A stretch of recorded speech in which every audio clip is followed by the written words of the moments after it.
నమస్కారం. నా పేరు మహంతి వాసుదేవరావు.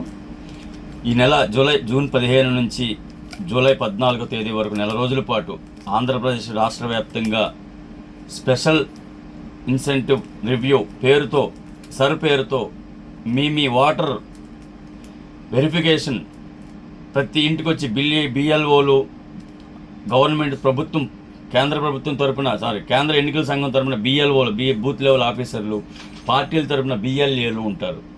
వారికి మీ నమోదు అంటే వాళ్ళ పార్టీ వాళ్ళకి వాళ్ళు ఇస్తారు, కానీ మనకి సామాన్య ప్రజలకు ఇవన్నీ కావాలి అంటే మీకు 2002లో మీరు ఓటు వేసినటువంటి కార్డు, ఇదిగోండి నా ఓటర్ కార్డు వచ్చి 1995లో కార్డు. ఇది 1995లో కార్డు. నేను ఈ రోజున వాళ్ళు వెరిఫికేషన్కి వస్తే ఫామ్ ఫిలప్ చేసి ఇచ్చా. ఏంటంటే ముందు పెన్సిల్తో ఫిలప్ చేయండి ఫామ్. ఏమైనా తప్పులు వస్తే మాత్రం సరిదిద్దుకునే అవకాశం ఉండదు. పెన్సిల్తో చేసుకోండి, తర్వాత చూసుకోండి.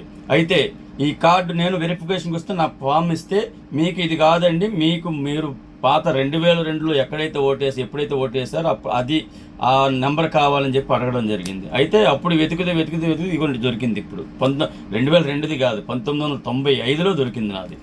అలా ఇట్లాంటి ఏమైనా జాగ్రత్తగా చూసుకొని ఉంచుకోండి. ఇంకొకటి, మీకు ఓటు లేకపోతే, మీకు 2002లో మీరు ఓటు వేయకపోతే మీ తల్లిదండ్రులు, సపోజ్ మా అమ్మ నాన్న ఉన్నారు, మా అమ్మ నాన్న మా గ్రామంలో వేసి ఉంటారు, వారి ఓటు నెంబరు వీరికి ఇస్తే కొత్త ఓటు నమోదు చేస్తారు తప్పితే ఈ ఓట్లో కన్సల్ట్ చేయరు. కాబట్టి ఈ 2002లో ప్రామాణికంగా చేసుకున్నటువంటి ఓటర్ కార్డుని కానివ్వండి, లేదా మీ తల్లిదండ్రులు ఓటేసినటువంటి నెంబర్లు కానీ చాలా జాగ్రత్తగా మీరు నోట్ చేసి పెట్టుకోండి. ఆ తర్వాత ఈ రివ్యూ చేపట్టిన సమయం కూడా ఉదయం పూట చేపట్టడం జరిగింది. ఉదయం పూట అంటే ప్రతి ఒక్కరు కూడా పల్లెటూళ్ళలో కానీ సిటీస్లో కొంతమంది ఉదయం పూట వెళ్ళిపోతారు, 7 గంటలకి 8 గంటలకు వెళ్ళిపోతారు. అది కరెక్ట్ టైం కాదు. కాబట్టి సమయాన్ని సరిచూసుకోవాల్సి కోరుతాను. సెకండ్ ఆప్షన్లో, అదే రెండో రౌండ్లో సమయం మార్చుకుంటే అందరికీ బాగుంటుంది.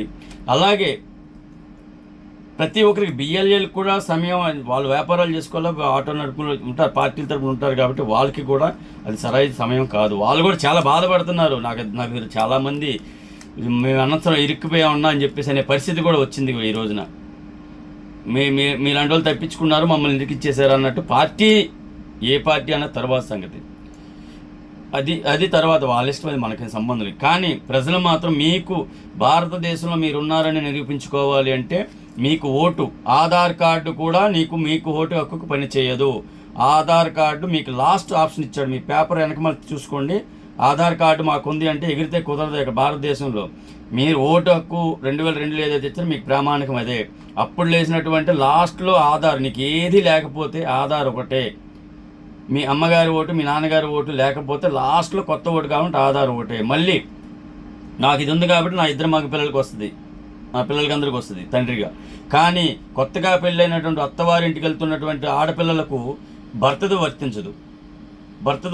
గుర్తుపెట్టుకు. 2002లో ఎవరైతే వారి తల్లిదండ్రులు, ఆడపిల్లల తల్లిదండ్రులు ఓటు వేశారో వాటి నెంబర్ ఆధారంగానే అత్తవారింటికి వెళ్ళినటువంటి ఆడపిల్లలకు ఓటు లభిస్తుంది. అది కూడా ముఖ్య గమనిక చూసుకోవాలని కోరుతా ఉన్నాను. కాబట్టి ఓటు హక్కు వినియోగించుకోండి. ఓటు ఖచ్చితంగా నమోదు చేసుకోండి. వినియోగం తర్వాత సంగతి ఎలక్షన్ టైంలో మాట్లాడుకోవచ్చు. కానీ ఓటు హక్కు వినియోగించుకోవాలని కోరుతా ఉన్నా, నమోదు చేసుకోవాలని చెప్పి కోరుతా ఉన్నా. అందరికీ నమస్కారం.